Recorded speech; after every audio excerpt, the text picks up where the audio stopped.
Assalamualaikum warahmatullahi wabarakatuh. Waalaikumsalam. Selamat siang Kak Eli. Perkenalkan saya Rizky Jenny, perwakilan kelompok pada siang hari ini berkesempatan untuk melakukan wawancara secara langsung sebagai bagian dari tugas observasi lapangan kami. Di sini saya tidak sendiri, saya bersama Ayuni, Anissa, dan Faisal. Kami ingin terlebih dahulu menyampaikan terima kasih yang sebesar-besarnya atas kesediaan Kak Eli yang telah meluangkan waktu menerima kami dalam wawancara ini. Adapun tujuan dari wawancara ini adalah untuk menggali informasi seputar implementasi integrasi pendidikan agama Islam di sekolah berbasis Islam terpadu di sekolah sebagai bahan pembelajaran dan referensi kami dalam memahami dunia pendidikan yang sesungguhnya. Baik, tanpa memperpanjang waktu, izinkan kami memulai sesi wawancara dengan pertanyaan pertama, yaitu mengenai sejak kapan berdirinya sekolah ini dan bagaimana sejarah singkatnya. Sejak berdirinya dari tahun 1987. Awalnya itu dari TPA, cuma beberapa menit, akhirnya dibuat satu lokal sampai sekarang hingga ada 17 lokal atau 17 sekolah. Kenapa kemarin cukup tidak terlalu signifikan tapi stabil. Untuk struktur organisasi dari siapa yang terlibat dalam pengelola sekolah itu berapa? Berarti kalau struktur organisasi itu dari ketua yayasan ya? Disebut apa ya? Ketua yayasannya ada Bapak Ustadz Idris, terus dari ketua yayasan ada kepala sekolah dan komite kan. Kepala sekolahnya Bapak Sana, komisinya Ibu Siti Aisyah. Lanjut ke wakil kepala sekolahnya atau wakil madrasah kan dibagi 3. Ada wakil madrasah bidang kurikulum, bidang sarana prasarana, dan bidang kesiswaan. Nah, di bidang kurikulum ada Ibu Lestariantinya sendiri, terus di bidang sarana prasarana ada Karili, di bidang kesiswaan ada Bapak Rafi. Dari situ turunannya ada tata usaha, ketua tata usahanya Bu Sudiro Putang, lalu ada bendahara Ibu Wati, lagi wali kelas sebagai ini dikasih strukturnya ya. Untuk visi misi sekolahnya itu dalam membentuk karakter dan visi gimana?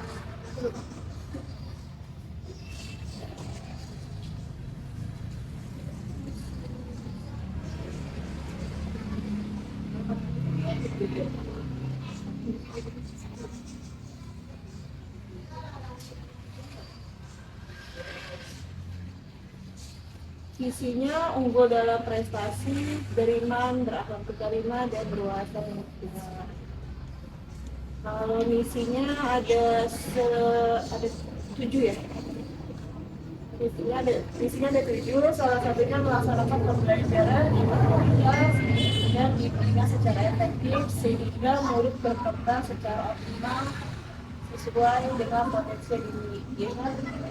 Tabel visi misi ini disebar di beberapa sekolah sebagai acuan kalau jika ada tamu atau ada wali murid yang datang jemput, itu bisa mengetahui visi misi sekolah secara langsung dan bisa dilihat langsung bagaimana siswa-siswi di sekolah. Selanjutnya pertanyaan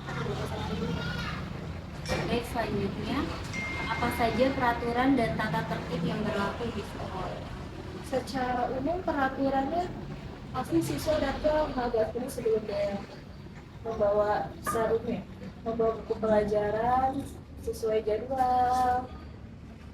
Untuk peraturan itu juga ada di depan sekolah tuh ada kayak banner-bannernya, hal-hal apa aja yang harus dilakukan, yang tidak boleh dilakukan. Nah, tapi peraturan ini kan ada peraturan sekolah, ada peraturan di kelas juga.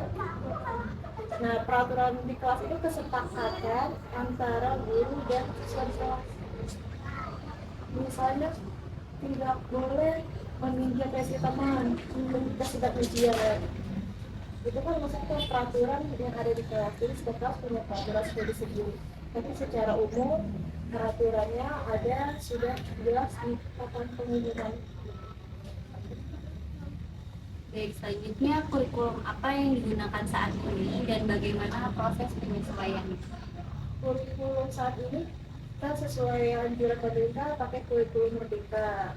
Nah, penyesuaian ini karena kurikulum merdeka belum begitu lama, jadi tahapannya dimulai kita awal mengajukan kita perubahan kurikulum itu dimulai dari kelas 1 dan kelas 4. Nah, perubahan dari kelas 1 kita mewadahi guru dulu nih, guru siapa tuh kira-kira yang mampu untuk melaksanakan kurikulum ini, dan dikasih pelatihan beberapa kali, baru terpilih guru ini sebagai untuk mengajar kelas 1 ini karena dia udah pelatihan beberapa kali, guru kelas 4 ini karena udah pelatihan beberapa kali.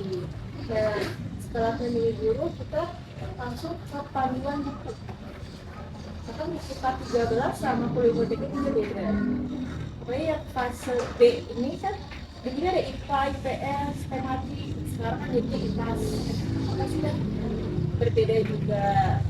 Nah, penyesuaian dari cara ngajarnya juga beda. Yang dulunya senternya siswa, sekarang jadi ada fasilitatornya si guru yang menampung daya kritisnya siswa itu seperti apa di kampus. Nah, di kurikulum merdeka juga ternyata peran orang tua siswa juga sangat berpengaruh. Kan ada project P5, kalau dia ini ada P5 2 RA. Nah, biasanya dalam project ini orang tua tuh suka, bu apa aja yang dibutuhkan anak saya nih gitu. Kan kalau K13 kan praktiknya dia setiap banget ada sampai terus kurikulum merdeka puncaknya di P5. Dan dalam penerapan P5 juga bertahap, jadi pembuatan modul yang sederhana sampai sekarang udah 3 tahun, jadi modulnya lebih beragam, lebih persingkat lagi. Kita dalam P5 ini temanya itu disamakan, cuma topiknya beda-beda. Misalnya temanya kalau semester ini kita pendidikan tunggal ika ya. Nah, kelas 1 mengangkatnya yang kalau kita topiknya tentang keberagaman budaya.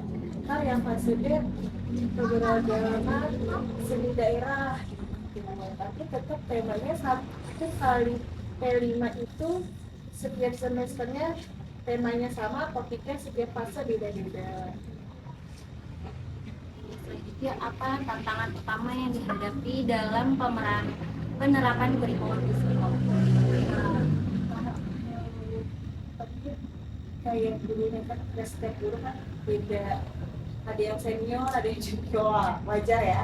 Ntar yang senior mau karena junior yang ngajarin senior sekarang. Kalau dulu kan senior ngajarin junior, karena kan dulu tuh terbiasa dari KTSP ke 13, udah enak nih kita mau 13, kita aja yang datang lah kurikulum merdeka, beda lagi. Penyesuaian cara mengajar sama buku sama pembiasaan di P5 ini, karena biasanya kalau di P5 ini kalau awal-awal masih ada guru ya kan, karena dia tuh masuknya di luar jam tapi masuk pembelajaran. Kalaupun dia masuk pembelajaran itu menurut kami ya kurang optimal. Jadi kita punya sesi di mana 2 minggu atau 1 atau 2 minggu itu khusus dari nggak ada pelajaran, mata pelajaran yang lain, khusus dari Mada sampai dia ke puncak gelar karya, puncak dari tanya. Tantangannya dari siswa, karena dia awalnya tadi siswa yang kelas atas dan biasanya di K13 tiba-tiba kok ada P5 sih, ngapain sih bikin-bikin begini, ngapain sih kayak gini gitu. Kecuali kalau siswa yang baru kelas 1, kelas 2 itu masih bisa diadaptasi lebih mudah. Kalau siswa kelas atas suka bingung, masih bingung gitu apa sekarang. Tapi karena sekarang semua kelas udah P5, jadi lebih serentak lagi semuanya. Ketika pekan P5 ya udah semuanya happy karena semuanya sama pembelajarannya gitu, walaupun ada bedanya di tiap fase. Selanjutnya, bagaimana pelaksanaan pembelajaran pendidikan agama Islam di sekolah?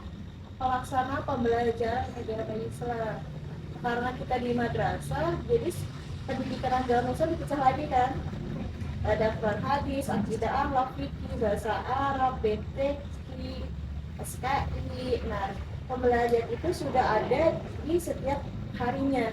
Nah, yang bedanya kalau pembiasaannya itu di tadarusnya itu 30 menit sebelum belajar kita tadarus. 30 menit sebelum bel juga ada salam sebelum sapa yang di gerbang, ada guru yang menyambut siswa. Kan kita ingin sarapan belum? Nah, pertanyaan macam romantik untuk mereka semangat masuk ke kelas. Setelah masuk kelas ada pembiasaan tadarus. Nah, pembiasaan tadarus juga setiap jenjang kelasnya beda-beda suratnya. Kalau dari total dari kelas 1 sampai kelas 6 itu sudah 30 juz, beda-bedain. Biar ada capaian hafalan tertentu kan. Lalu setelah membaca sama ada pembacaan ayat kursi, al-mahfuzna, 2 ayat al-baqarah, baru baca doa sebelum belajar. Nah, kebiasaan juga di sekolah itu ada namanya kartu hafalan. Nah, kartu hafalan ini setiap semester beda-beda dan setiap itu beda-beda. Harus ada targetnya nih. Misalnya kelas 1 semester 1 targetnya cuma perkalian 1 sampai 5 di semester 1. Terus cuma Pancasila dan simbolnya. Ntar masuk lagi ke surat-surat pilihannya cuma 3 surat. Hadisnya cuma 2 hadis. Ayat pilihannya cuma 1, misalnya ayat kursi. Nah, semester 2 beda lagi. Jadi setiap siswa punya target hafalan semuanya. Jika tidak mencapai target, tetap harus selesai. Dan kalau soalnya sih tergantung masing-masing nih, apakah hafalan semua atau dia menulis aja. Tapi satu hafal itu harus selesai di setiap semester. Harus tuntas ya Pak? Harus tuntas. Dia enggak anak-anak sekarang ya, nggak usah hafalan juga nggak kelas. Nggak bisa, karena kartu hafalan juga dilaporkan ketika kematian keluarga. Dulu anaknya belum hafalan ini nih, nanti liburan kalau video misalnya. Jadi walaupun kayak kemarin untuk pembagian rapor, anaknya ada 20 saya minta kan masih video atau tugas lain itu bisa pakai hafalan. Harus ada target. Oke, terima kasih Kak. Selanjutnya akan dilanjutkan dengan teman saya. Jika untuk menanyakan pada pertanyaan selanjutnya, pertanyaannya itu dari beberapa mata pelajaran di sekolah yang kakak ajar itu, apakah nilai-nilai Islam juga diajarkan melalui beberapa mata pelajaran selain pendidikan agama Islam? Oh iya, terutama sekarang ada tentang pendidikan Pancasila zaman dulu kayak itu. Nah, di pendidikan Pancasila juga ada hak dan kewajiban, di mana hak kewajiban itu termasuk ke dalam pelajaran akidah akhlak. Hak kita dan kewajiban kita itu kewajiban kita sholat, hak kita mendapatkan apa yang kita inginkan. Itu udah terintegrasi dari pelajaran akidah akhlak. Hafalan hadis misalnya, menjaga kebersihan juga ada kan di IPAS. Nah, masuk ke hafalan hadis. Sejarah kebudayaan Islam, karena untuk SD sejarah kebudayaan Islam juga hampir sama dengan sejarah di IPAS. Misalnya dari perdagangan juga masuk implementasi ke sejarah kebudayaan Islam. Kira-kira ada tantangan atau kesulitan yang dihadapi dari kakak ketika mengajar atau siswanya? Kalau mau disebut kenal banyak banget ya. Banyak banget. Biasa sih kalau kendala dalam pembelajaran itu kan siswanya yang kemudian kalau dari pagi udah yang nggak enak kan terusan nggak enak. Tapi ada sih kisah siswa dia itu nggak mau sholat. Kalau sholat pasti nangis. Sholatnya jam berapa sih? Jam 6 harus ada di sekolah. Kalau dia telat dia pasti udah nggak mau masuk kelas, gurunya pasti ngebujukin sampai setengah 8 baru masuk kelas. Karena anaknya terlalu on time, orang tuanya juga suka kesiangan. Nah, itu. Terus kalau dalam pembelajaran di kelas, biasanya siswa ini ada siswa yang sangat kritis sekali sampai jawaban yang bisa dia terima baru saya nanya. ada yang kayak gitu. Ada juga siswa yang cuek-cuek aja, ada siswa yang punya inisiatif sendiri, belum disuruh kerjain udah dikerjain. Beragam lah kalau tantangan di dalam kelas. Kalau kita sebagai guru cuma bisa memfasilitasi dan membimbing supaya tidak belok ke kiri siswanya. Ayo kita lulus bersama-sama, datang bareng-bareng, pulang bareng-bareng, masuk bareng-bareng, lulus bareng-bareng. Baik, Kak. Pertanyaan selanjutnya itu apakah sekolah yang Kakak ajar memiliki program khusus khususnya itu seperti pesantren kilat atau mungkin lomba-lomba agama? Kalau pesantren kilat itu udah agenda setiap tahun. Kalau lomba keagamaan biasanya itu kita mengikuti pamflet-pamflet yang tersebar di sosmed. Bisa bulan Agustus ini ada lomba nih di sekolah A, lomba azan.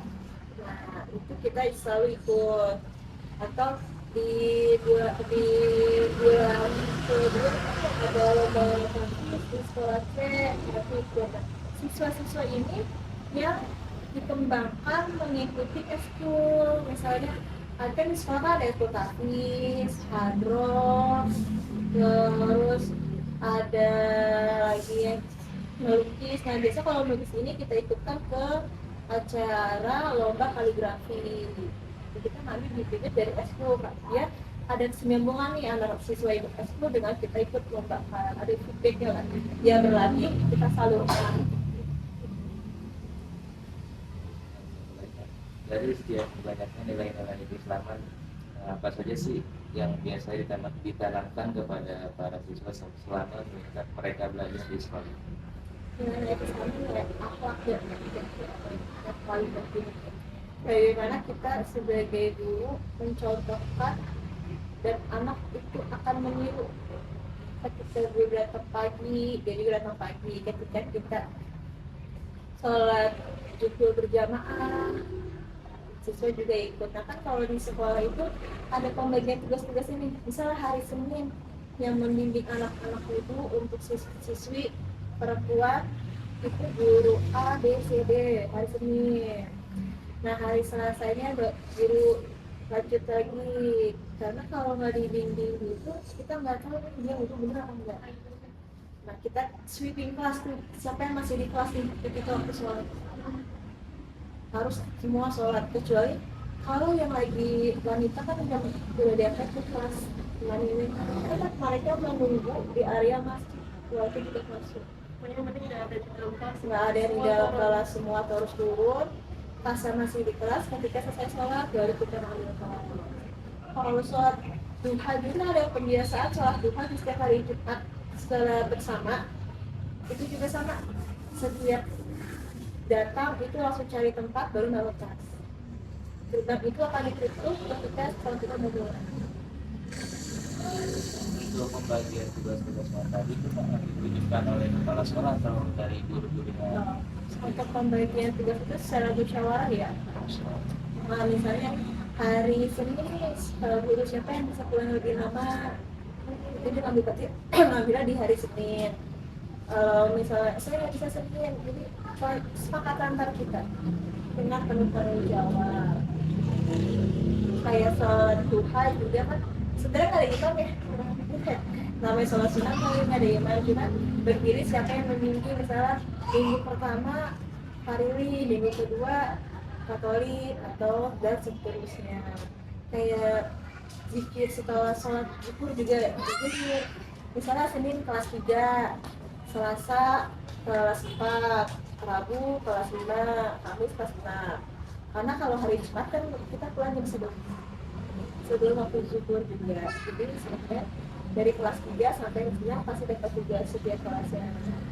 Jadi hari itu untuk mimpin zikir, aja, hikmah. Ini yang imamnya gurunya. Kalau imamnya siswanya ntar nggak konsen ya. Terima kasih untuk pertanyaan selanjutnya akan dilanjutkan oleh Anissa. Dan bagaimana cara sekolah menanamkan nilai agama melalui pembelajaran, keteladanan dan kegiatan? Menanamkan nilai-nilai keagamaan karena di madrasah, jadi setiap hari kan sudah ada tuh pelajaran keagamaan. Ya tinggal pembiasaannya nih dari pembelajaran yang udah didapat ya kan.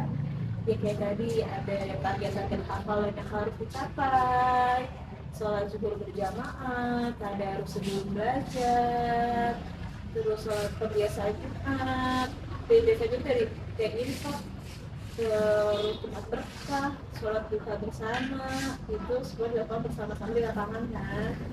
Nah itu sebenarnya program untuk umum tercapainya pembelajaran yang kita lakukan bisa karena terbiasa. Ada itu kayak gitu, biasa sholat zuhur online nih dari Senin sampai Sabtu itu pasti karena sudah terbiasa. Selanjutnya, apa saja peran guru dalam membina karakter Islam bagi siswa? Peran guru membina karakter, pertama kita kan ya karena masih anak-anak itu karakternya masih bisa dibentuk. Jangan sekali-sekali jadi guru contohnya tidak baik. Misalnya kita bilang sama siswa nih, jangan minum berdiri. Nah ketika pas istirahat ngeliat guru minum berdiri, sama aja bohong kan. Jadi dalam pembinaan karakter dimulai dari gurunya mencontohkan dan muridnya akan meniru. Contoh tiru pasti itu setiap hari ada. Kalau kayak bisa dilarang membeli makanan tanpa membawa kandang. Itu udah ada di sekolah tuh. Gimana anak-anak bisa tercontoh kalau misalnya guru sendiri kalau jajan tuh nggak bawa tumbler, harus bawa tumbler karena di sekolah juga kan sama siswa lainnya tuh bawa tumbler. Tapi kan punya media hadis di sekolah bisa direview, bisa direview air minum. Tapi kalau makanan nggak direview ya. Kalau makanan mau beli sendiri. Diwajibkan membawa tempat makan dari guru. Walaupun kadang-kadang ada beberapa penjual yang suka ngasihnya plastik gitu kan, tapi tetap selalu ingatkan selalu membawa tempat makan yang ya pemahaman plastik juga harus dibiasakan ya karakter anak. Kita nggak boleh bawa sampah di sembarangan soalnya memang tidak ada tempat sampah di dalam kelas. Semua tempat sampah ada di pinggiran lapangan, tempat sampah di dalam kelas itu nggak ada. Karena buat membiasakan siswa itu ya, kalau punya sampah jadi buat tempat sampah harus ada usaha ke ujung lapangan untuk sampah. Itu lewat semuanya kan. Kalau terus membentuk karakter dalam tanggung jawab. Misalnya kayak ada kartu hafalan, terus selama 6 bulan kita bertanggung jawab apa yang sudah dikasih. Dan kartu hafalan itu tidak pernah dikumpulkan sebelum dia selesai. So selalu bawa kartu hafalan baru dikasih ke gurunya tanda tangannya. Jika hilang ulang lagi dari awal. Iya, ulang lagi dari awal. Kecuali dia punya bukti udah difoto mungkin sama orang tuanya. Tapi itu kita nggak akan bilang di awal. Yang kita bilang di awal jika hilang hafal lagi dari awal. Tapi kayak gitu banyak kejadian sebenarnya. Awalnya kartu hafalannya warna hijau nih, ternyata hilang. Kita kan printnya kertas putih. Ya kertas putih kita tanda ini anak ini nggak akan hijau nih, kertasnya putih nggak hijau lagi. Kalau kertas putih itu kertas baru dikasih. Oke, pertanyaan selanjutnya, bagaimana sekolah menciptakan lingkungan yang mendukung pembelajaran yang religius? Sekolah dalam menciptakan fasilitas ya. Jadi sekolah itu pasti udah disediakan tempat ibadah. Karena lingkungannya di masyarakat, di depan sekolah itu ada masjid. Masjid ini digunakan sekolah juga untuk kegiatan sekolah. Misalnya ada acara isolasi, karena kalau nggak buat di lapangan, kita sebagian kelas atas di lapangan nih, kelas bawahnya di masjid. Nah kalau sholat zuhur juga semuanya kan di masjid ya. Jadi kalau sholat duha semuanya di lapangan. Terus juga ada beberapa setiap kalau kelas atas itu di setiap kelas ada Al-Quran Kak. Apa dari mana? Dari masjid juga. Masjid itu mengincarkan Al-Quran yang banyak di masjid itu dibawa ke kelas. Boleh dibawa ke kelas. Karena kan digunakan juga untuk dia tadarus, untuk belajar juga. Jadi ada kerjasama antara lingkungan sekolah dan masyarakat.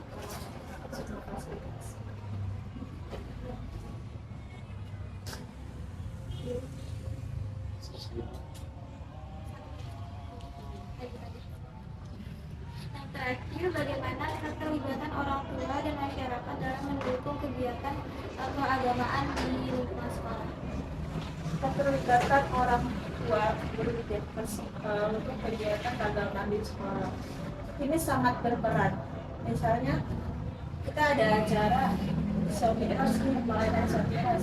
Kalau di agenda kita tuh nggak ada acara untuk santanan Tina, orang tua bisa itu bikin acara santanan itu. Kami tinggal dari kelas 2 mau nyumbangin ini, kelas 3 ini gitu.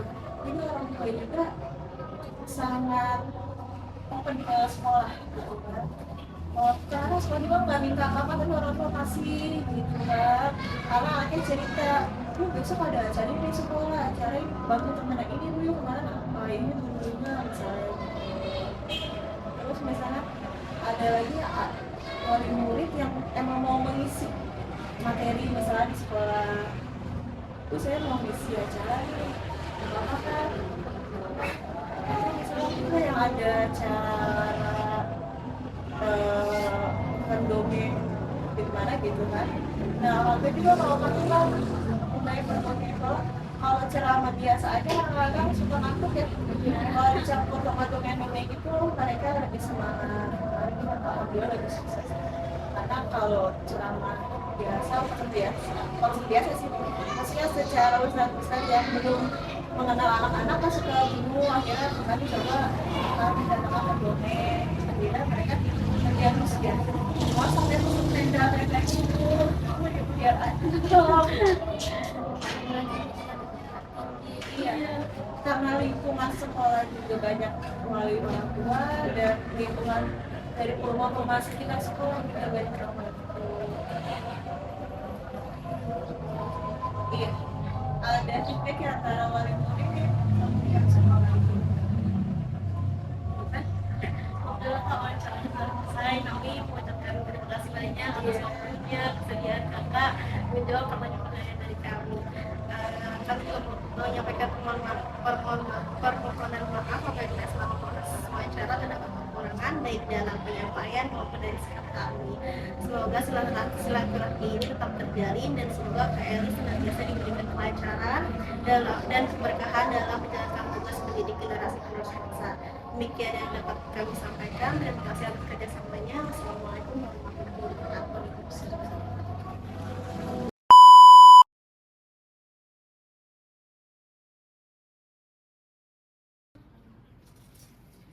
Assalamualaikum Ibu, selamat siang. Apa kabarnya Ibu? Alhamdulillah baik.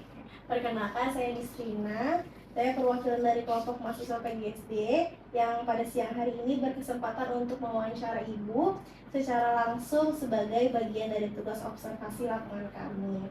Di sini saya tidak sendiri, saya bersama teman-teman ada Anissa, Faisal, dan Ayuni.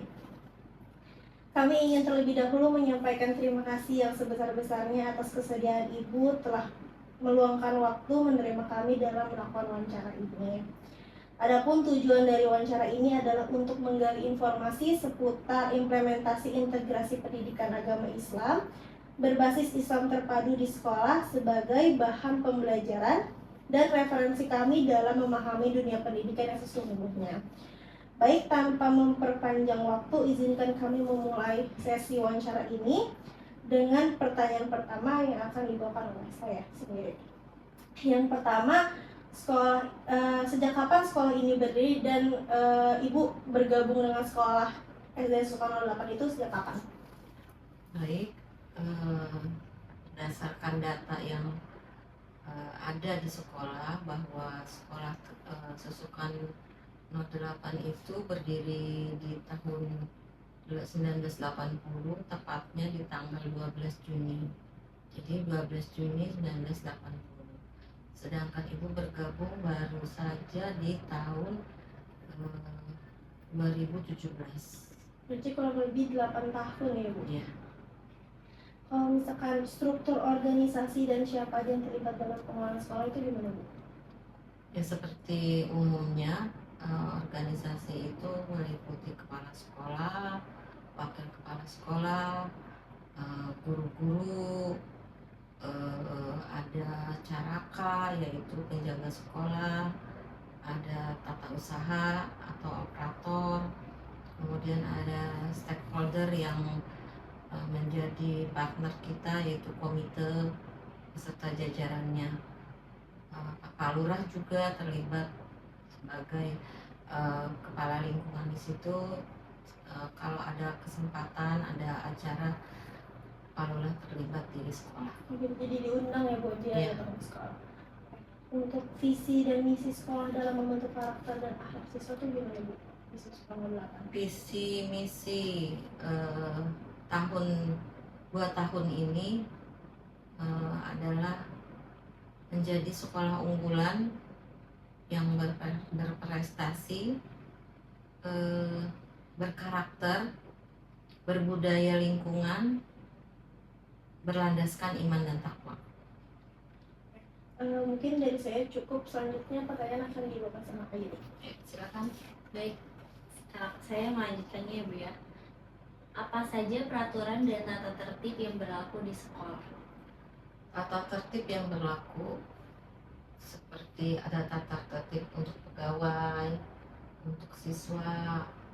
Pegawai itu dalam artian bukan tenaga pendidik, ya, seperti caraka, operator dan sebagainya.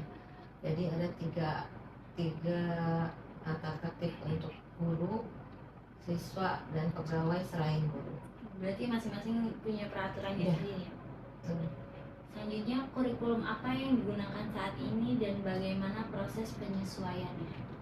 Kurikulum Merdeka.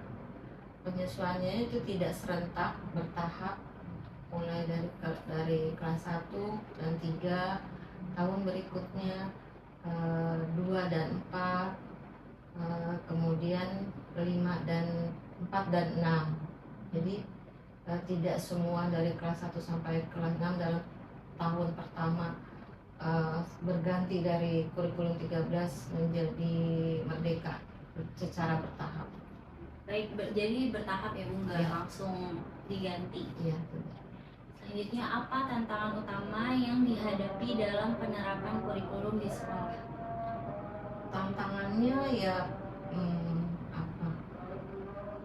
Pertama sarana dan prasarana, terus yang utama adalah perubahan pribadi guru dari yang sudah nyaman di K13 pindah ke yang hal-hal yang baru. Itu biasanya tantangan. Jadi tantangan terhadap diri sendiri untuk mau berubah dan menyesuaikan. Jadi harus menyesuaikan lagi ya Bu? Iya. Selanjutnya, bagaimana pelaksanaan pembelajaran pendidikan agama Islam di sekolah? Agama Islam di kelas itu 1 minggu 1 kali. Kemudian selain pembelajaran di kelas, ada juga kegiatan kebiasaan bimroh, itu dilaksanakan di hari Jumat. Materi di kelas seperti yang sudah ada di kurikulum. Materi yang di bimroh itu meliputi ilmu fikih, ceramah ya, tentang siraman rohani. Kemudian kegiatannya bervariasi. Di minggu pertama kita baca Yasin dan Tadarus, ditambah siraman rohani. Kemudian di Jumat berikutnya ganti menjadi sholat duha dan hafalan. Jumat berikutnya penampilan anak dari hasil hafalan mereka. Begitu terus berulang-ulang. Jadi setiap Jumat materinya berbeda. Cukup sekian Bu, selanjutnya akan dilanjutkan oleh teman saya Ica. Di sini Bu untuk melanjutkan pertanyaan berikutnya. Ya. Pertanyaan berikutnya dari sekian banyaknya nilai-nilai keislaman Bu, nilai keislaman apa aja sih yang diajarkan kepada siswa? Nilai keislaman meliputi fikih, Al-Quran, disesuaikan dengan fasenya. Kemudian kebiasaan dari toharo, ya, bersuci, itu materi-materinya untuk anak yang sudah balik ya udah kelas tinggi kelas 4, 5, 6. Kalau kelas 1 masih dalam pembiasaan doa-doa sehari-hari untuk bisa dipraktekkan di rumah maupun di sekolah. Kemudian selain itu juga kita dilaksanakan dengan bagaimana kalau kita mau makan, itu kan penerapannya seperti itu. Berarti itu disesuaikan dengan fase atau jenjang kelasnya masing-masing. Ya, betul. Tidak bisa di kelas 1 dan diajarkan cara toharoh gitu. Belum bisa. Iya. Pertanyaan selanjutnya Ibu, dari sekian banyaknya mata pelajaran yang ada di sekolah SD Suzuka 08, apakah nilai-nilai Islam juga diajarkan melalui mata pelajaran lain? Terintegrasi ya, Iya. ada seperti di Pancasila ya kalau kita perhatikan ya semua mata pelajaran kalau kita kaitkan itu berkaitan seperti dalam Pancasila bagaimana adab bergaul dengan teman, terus adab dengan orang tua, artinya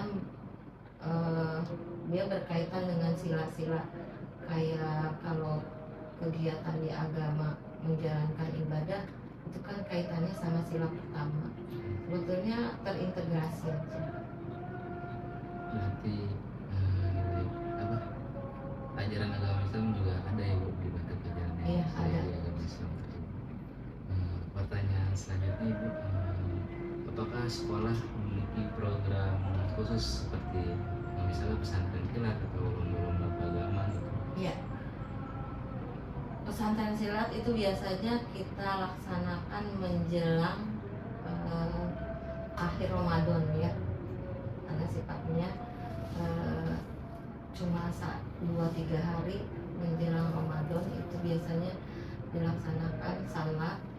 Kemudian selain salat kayak perayaan hari raya anak yatim, kita menggalang dana atau mengadakan santunan anak yatim. Terus Muharram kita keliling karnaval. Apa lagi ya, santunan, karnaval, sanlat, Isra Mi'raj. Kita mengundang pemuka agama yang lain supaya anak lebih memaknai momen itu, kemudian tidak bosan dengan penceramahnya guru, makanya diambil pendongeng dan sebagainya. Dari saya cukup, nanti akan dilanjutkan oleh Anissa. Baik, silakan. Ibu, saya ingin melanjutkan ya Ibu.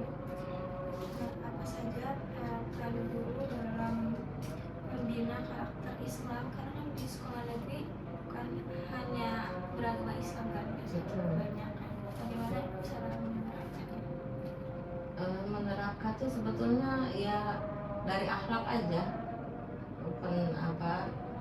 penerapannya dalam bergaul tidak boleh memilih-milih teman, karena saat kita bimroh juga yang beragama lain juga di tempat yang berbeda, misalnya dia di ruangan khusus karena jumlahnya sedikit, dia di ruangan kan kita yang mayoritas di halaman, itu mereka juga melaksanakan bimroh.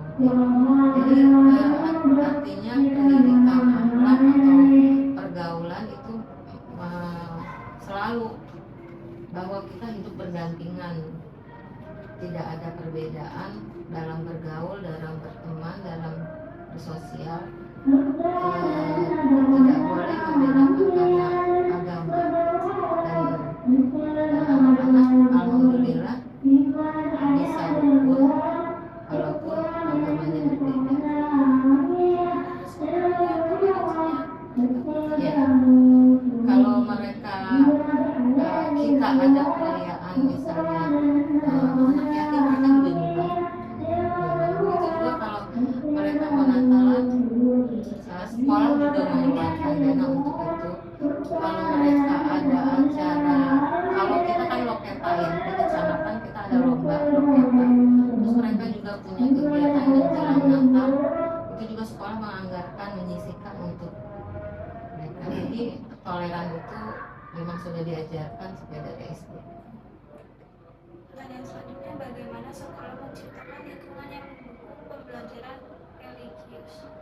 Dengan perayaan-perayaan menurut Nabi, itu yang tadi Ibu bilang, tidak hanya gurunya saja, kita panggil dari luar supaya lebih menarik, supaya bisa memotivasi. Karena di kegiatan itu anak tidak hanya pasif mendengarkan, mereka juga kita kasih lembaran kerja LKPD.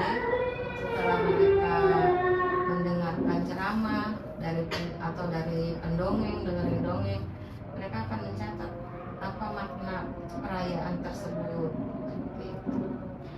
Lalu pertanyaan selanjutnya, kan tadi kan dijelaskan kalau sering ada perayaan religi gitu ya.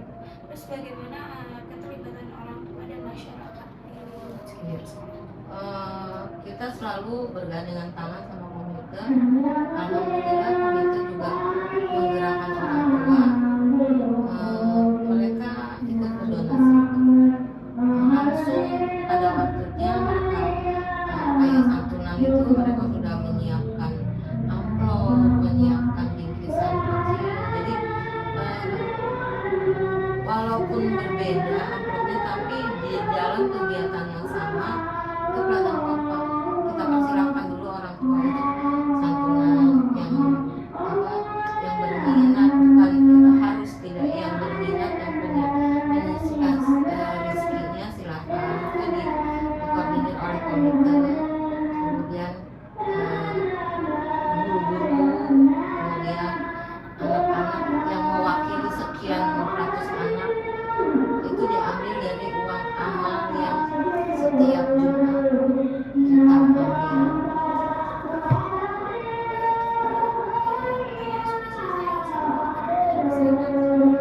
Terima kasih banyak sudah menjawab pertanyaan-pertanyaan kami. Terus juga kami juga menyampaikan permohonan maaf apabila selama proses wawancara terdapat kekurangan baik dalam penyampaian maupun sikap kami. Semoga silaturahmi ini tetap terjadi dan semoga Ibu senantiasa diberikan kelancaran dan keberkahan Amin ya dalam Allah. menjalankan tugas mendidik generasi penerus bangsa. Amin. Demikian yang dapat kami sampaikan. Terima kasih Ibu atas kerjasamanya dan waktunya. Wassalamualaikum warahmatullahi wabarakatuh. Waalaikumsalam warahmatullahi wabarakatuh. Dengan